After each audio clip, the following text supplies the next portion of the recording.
Conversamos esta mañana con el exdiputado, experto electoral, Pepe Out. Pepe, ¿qué tal? Buen lunes, ¿cómo te va? Hola, Hola, buenos Pepe. días a ambos. Muy buen día, gracias por acompañarnos. Déjame partir haciendo Ay, pero al tiro. Pepe, de 1 a 10. De 1 a 10. ¿Cuánto te quiero? No, sí, yo sé que mucho. ¿Cuánto lo están impactando a Pepe Out las revelaciones de los chats de Hermosilla? Es como una obsesión que tengo últimamente preguntándole a todo el mundo. Le pregunto a mis amigos, a mi papá, a todo el mundo. No, a mí nada, la verdad.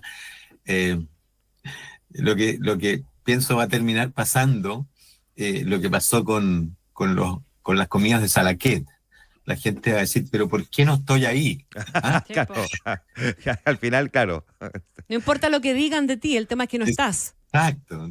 Tan poco importante soy que no me metió dentro de su publicidad Hermosilla. Oye, Pepe, pero al margen de eso, y a propósito de las consecuencias que está teniendo todo este embrollo, en definitiva, hay un sector político que claramente se está viendo más afectado. El propio presidente de Renovación Nacional lo reconocía, ¿verdad? A propósito del resultado de la encuesta, Rodrigo Galilea decía, parece que nos está golpeando un poco más a nosotros que al resto. Eso pareciera haber ya cierta evidencia de eso, y hay harto caos. El fin de semana venía una nota enumerando la caótica puesta en escena de la derecha a propósito de todo esto, con acusaciones constitucionales entre medio, con los audios, con el caso de Marcela Cubillos, con los rumores que siguen rodeando todavía, o las polémicas en torno a Andrés Chadwick. Y tú, en un resumen perfecto de todo esto, escribías en Exante una nota sobre el futuro de la derecha. Y como un poquito volvemos, porque esta es una cuestión que reiteramos en el tiempo, la vamos repitiendo, esta tradición autodestructiva que parece caracterizar a la derecha, a pesar de que esté eventualmente a puertas de un triunfo electoral.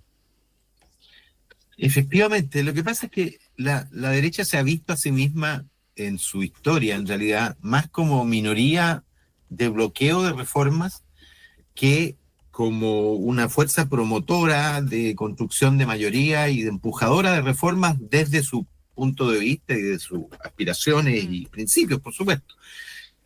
Y efectivamente el chaqueteo, el predominio del individualismo, la competencia fratricida entre sus partidos, en fin, ha sido la constante. Pero está en un momento crucial porque, bueno, los últimos 4 presidentes en Chile han sido de oposición. No importa de qué oposición se tratara, es la oposición la que ha ganado las 4 últimas elecciones presidenciales.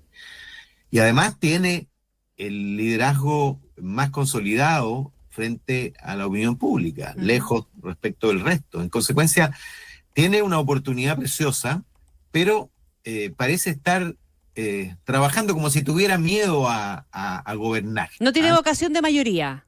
Claro, como si le acomodara más ser oposición que ser gobierno. Porque fíjate tú que ha hecho un discurso contra la fragmentación muy fuerte, pero no ha hecho nada por reducir la fragmentación al interior de ella, que es como lo mínimo, ¿no? Dar el ejemplo, lo que hizo el Frente Amplio.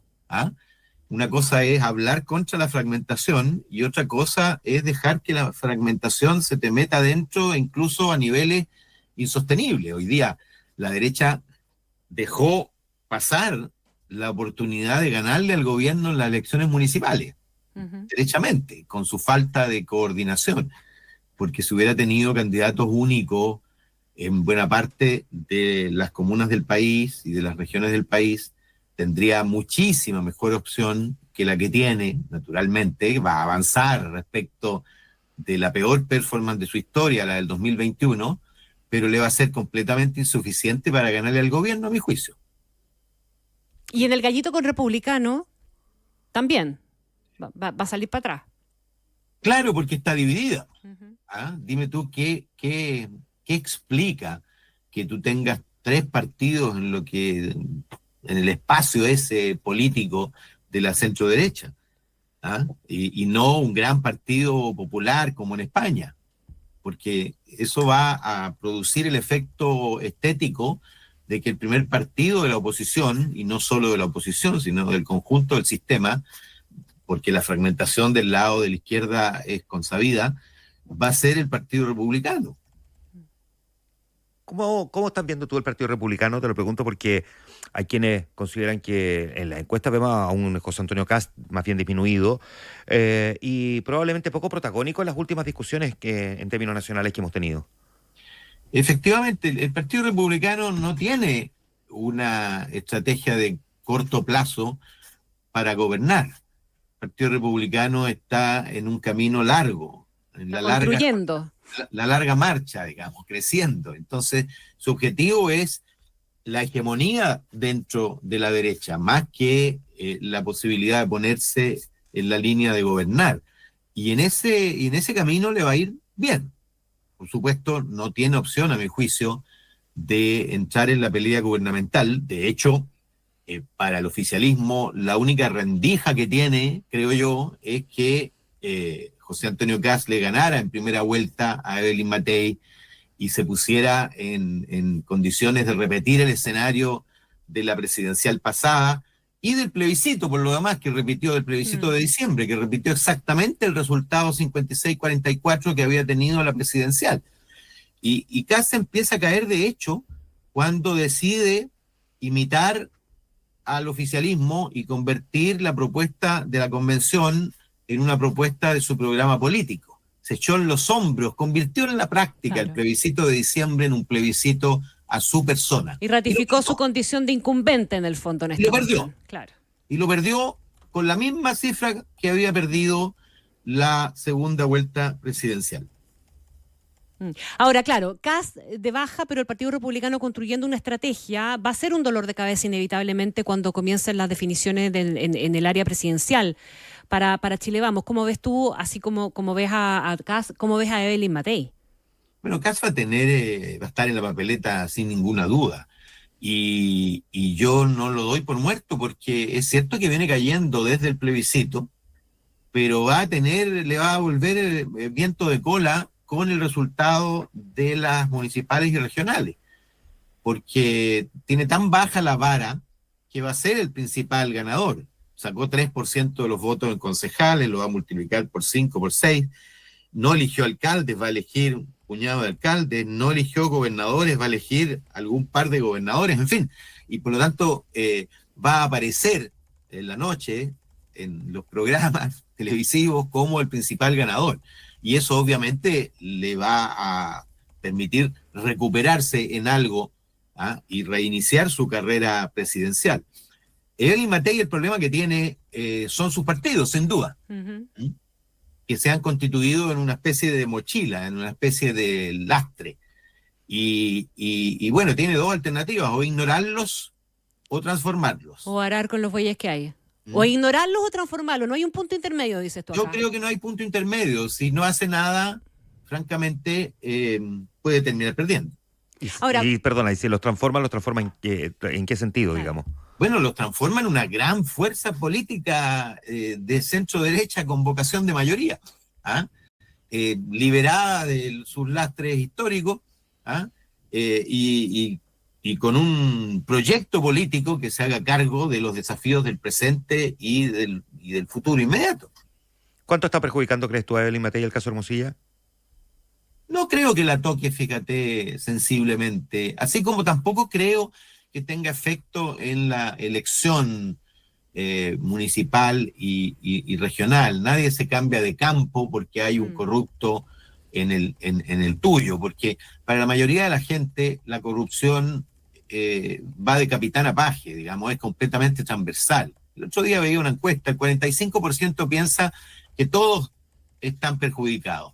Y luego, claro, la UDI y el PC, porque, bueno, estaba cerca el caso Jave y estaba cerca el caso Hermosilla, pero esto varía mucho. Fíjate que la corrupción como herramienta política nunca ha sido útil, porque termina disparándose en los pies aquel que la intenta convertir en un instrumento político y electoral.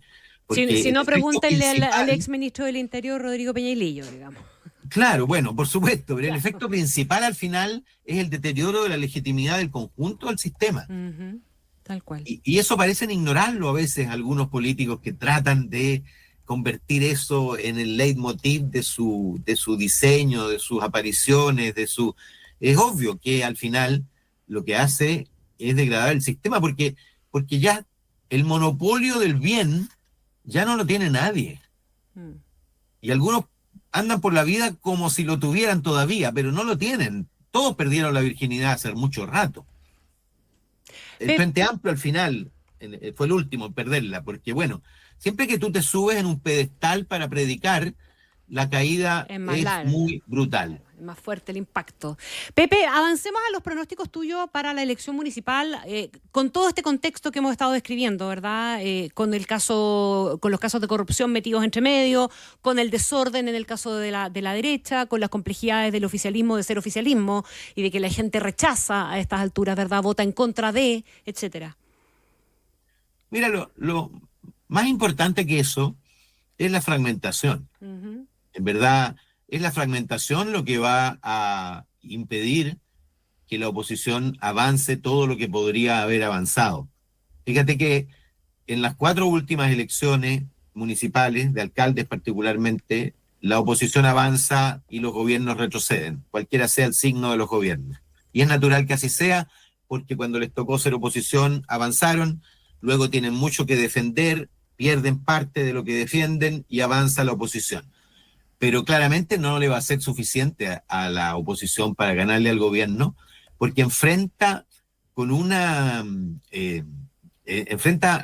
una situación de desigualdad brutal. Fíjate que la lista oficialista tiene más de 3 veces más alcaldes que las listas de oposición, que más encima están divididas, porque el Partido Social Cristiano está probando su existencia, porque los republicanos, por supuesto, también quieren, y Chile Vamos no asumió que hoy día había una oposición plural y que ya no tenía el monopolio de la oposición, y por lo tanto tendría que haber, desde el inicio, intentado estructurar una coordinación que permitiera, o bien primarias para elegir los alcaldes del conjunto de la oposición, o bien una verdadera negociación que nunca hubo realmente. ¿Tú crees? Ahora, perdona, ya, completa la idea. De todas maneras, la norma general es una candidatura a la oposición, pero hay una treintena de comunas donde compiten todos, y al final esas son las comunas que hacen la diferencia, porque nadie se va a fijar en Collipulli, ¿ah?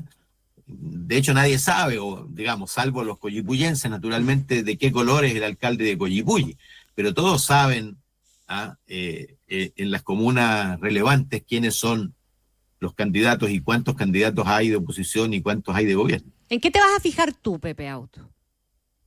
Bueno, mira, para mí el criterio fundamental de triunfo o fracaso en una elección es el porcentaje de población que tú gobiernas. Si la oposición pasa a gobernar más chilenos y chilenas que el gobierno, y de eso estoy seguro no va a ocurrir. Y no va a ocurrir fundamentalmente por el tema de la fragmentación, o sea, la boleta de la fragmentación no va a ocurrir. Y la falta de acuerdo. No va a ocurrir porque además la gran cantidad de independientes y de oposiciones distintas hace que la dimensión plebiscitaria al gobierno de turno, tan presente normalmente en las elecciones anteriores, va a ser difícil de que tenga el predominio de las elecciones por la fragmentación. Si hubiera, por supuesto, un candidato de gobierno y un candidato de oposición, eso se convierte en un plebiscito, ¿no? Claro. Es lo que va a ocurrir con la segunda vuelta de gobernadores. Yo creo que esa elección sí va a tener más importancia desde el punto de vista de la valoración. Ahora, Pepe, con todo... Ya, perdona. Antes de eso, la segunda vuelta de gobernadores puede servir desde esa perspectiva, pero no ir a votar nadie. No entusiasma a nadie. Claro. Se me ocurren formas mucho menos elegantes decirlo, digamos. Es cierto. No le cambia la temperatura a nadie. Pero no te equivoques porque esta vez, a ver, es cierto, la vez anterior no fue a votar nadie.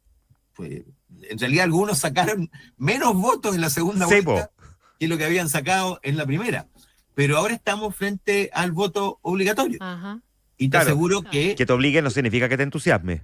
Por supuesto, pero sí significa que vas a estar allí. Fíjate que las tres elecciones con voto obligatorio han tenido básicamente el mismo número de participantes, lo que varía es el número de blancos y nulos. Claro.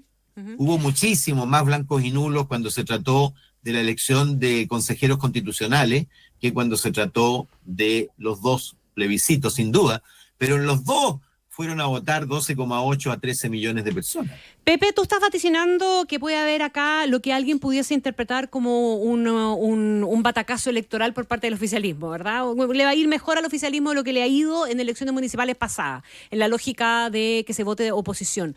Pero puede haber una lectura equivocada ahí. O sea, ¿cómo debiera leer el oficialismo ese resultado electoral que tú estás anticipando de superioridad frente a la oposición? Pensando ya en lo que se viene después, que es la presidencial, la parlamentaria, etcétera. Bueno, aquí depende mucho, fíjate, de una decena de comunas simbólicas. Depende mucho de cuánto pierdes y cuán doloroso es lo que tú pierdes y cuán importante es lo que tú ganas y que no tenías. Por ejemplo, imagínate tú si la derecha perdiera Puente Alto, que lo gobierna hace más de 20 años y que es, junto a la Florida, las dos comunas populares, las únicas dos comunas grandes urbanos populares que tiene en la región metropolitana, y las únicas dos grandes que tiene en realidad, aparte por supuesto del Triángulo de las Bermudas, Las Condes, Vitacura, Lo Barnechea y Providencia, pero comunas populares, digo, de clase media, son las únicas. Imagínate que pierde una de ellas, o al revés, que el oficialismo pierde Santiago, Viña y Valparaíso, juntas, porque al final una cosa son los números y otra cosa es la apreciación de los expertos que dice, bueno, el número de alcaldes, sobre todo la población gobernada, pero para la gente el impacto principal es las caras de derrota o de triunfo la noche del 27 de octubre. Y eso todavía es incierto. Hay muchas comunas donde la pelea es con cincel. Ahora, el punto es que con el resultado de la elección del 26-27 no se juega la presidencial. No, de ninguna manera, porque mira, hay una diferencia muy importante que tiene esta elección respecto de las presidenciales anteriores. Para los presidentes anteriores, la elección de alcaldes era la única elección de medio término, es decir, la única elección que experimentaba un presidente. Porque bueno, porque la última era la de salida, ¿no? Ya no tiene que ver el gobierno. Esta era la única, y por lo tanto era la única oportunidad que tenía la ciudadanía de expresarle su rechazo o su adhesión al gobierno de turno. Bueno, este gobierno ha tenido ya 3 elecciones. Una la perdió estrepitosamente, que fue el plebiscito del 4 de septiembre del 2022. La segunda fue la confirmación de esa derrota, que fue la elección de los consejeros constitucionales. La tercera la empató porque no podía ganarla, porque era la elección entre la convención, la propuesta de constitución de Kast y la constitución vigente, y ahora le toca la cuarta. Es indudable que siendo la cuarta no tiene la relevancia que tuvieron las elecciones anteriores para los presidentes porque era la única. Pepe, el debate político ha quedado bien, digamos, desplazado, ¿no?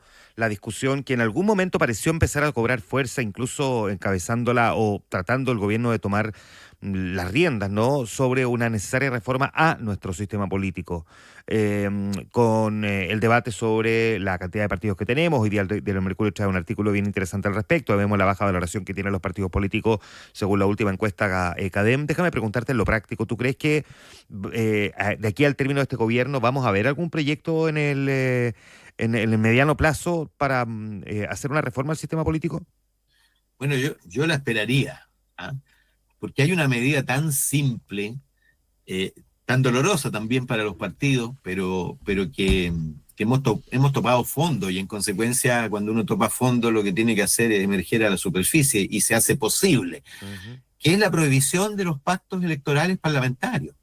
Si eso existió, fíjate que cuando teníamos un sistema proporcional todavía más proporcional que este, se elegían entre 1 y 18 parlamentarios por distrito. 18 se elegía en el distrito principal de Santiago, la agrupación distrital número 1. 18. Y había solo 5 partidos. ¿Y por qué había solo 5 partidos? Porque había prohibición de pactos electorales. Es decir, un partido, para existir en el Congreso, tenía que correr con sus propios colores, con sus propias candidaturas, con su propio programa. Hoy día, en cambio, tú te desgajas de un partido y creas otro, pero luego te coalicionas, es decir, haces coalición con ese mismo partido que abandonaste junto con otros, y entonces existes, aunque seas un partido de un solo parlamentario, como los hay muchos partidos pyme que solo subsisten porque se protegen dentro de grandes coaliciones y pactos electorales parlamentarios. Los pactos electorales tienen que seguir siendo para las elecciones uninominales, es decir, para alcaldes, para presidentes, pero en el Parlamento cada uno debiera competir con sus colores, con su programa y con sus liderazgos. Inmediatamente eso significaría que se generan grandes partidos que tienen que representar a las grandes corrientes de la sociedad chilena. Y hoy día los partidos representan a los intereses de sus respectivos caudillos.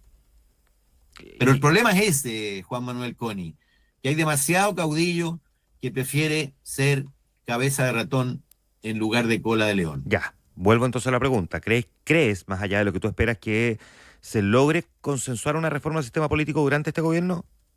Una reforma relevante que genere el impacto que todos esperamos de simplificación de la escena política y de reducción brutal, radical del individualismo en el Congreso. No. No. Porque el problema no es solo la fragmentación política. El problema mayor es que esta viene acompañada de un individualismo desenfrenado. Claro. Porque hasta los más militantes se comportan como independientes. Ya, pues Pepe Out, conversando esta mañana con nosotros. Gracias, Pepe. Un abrazo. Buena semana, Pepe. Chao.